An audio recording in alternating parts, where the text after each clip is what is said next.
You understand, I don't have to belabor the point anymore, do I? So what it means is that you've fallen your whole life. You've fallen, and people have encouraged you. They tell you to indulge yourself. That's another word, indulge. So if you kind of know that you shouldn't indulge in something, this is the first time now that someone says, go ahead, do it. Then you do it. From that moment on, you're subject to it. You're no longer free. See? So how are you going to get free? You can't make yourself free. The only way to become free is to become subject to God again. He sets you free. You have to become subject to Him. But in order to be subject to Him, you have to search for Him. Then you have to be willing to eat crow. You have to be willing to admit some things, that you hated your mom, that you resented your dad, that you took advantage of some people, that you hated your brother, see, that you lied and cheated and committed adultery, and that you've been selfish. Mainly resentful and selfish. And you've judged people harshly, haven't you? You judged them. That's another thing that makes you subject. When you judge someone, God said, judgment is mine. When you judge another person, then after that you're subject to them.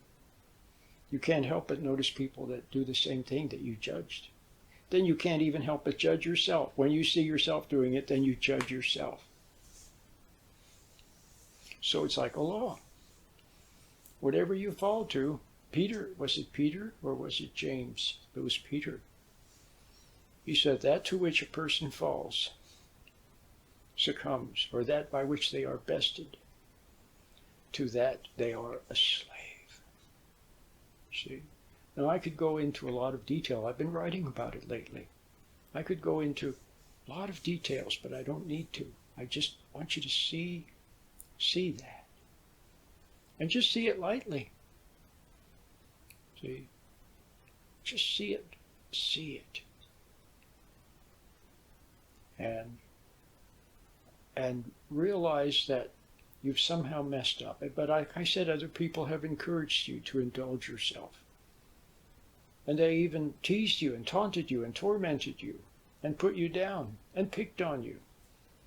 And they pumped up your ego and said you're great and you could be glorious and you could be so wonderful and all of this. And so they just played all these mind games on you and you fell for it. You reached for the dangling carrot and then you became subject to it. So all you have to do is to see that that's true. That you are a slave of sin. Christ said all who sin are slaves. Do you see it now? So you resented others when you could have overlooked. You judged others when you could have let it pass. See? You were selfish. Indulged yourself when you could have been unselfish.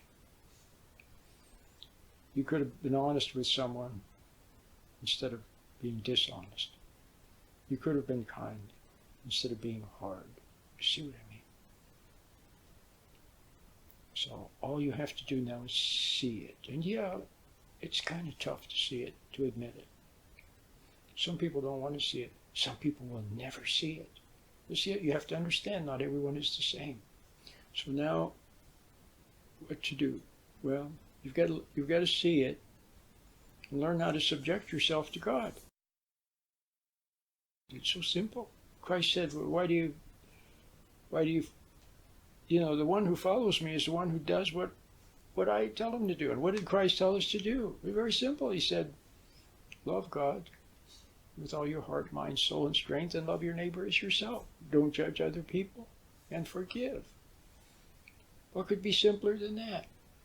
And then stay close to your intuition.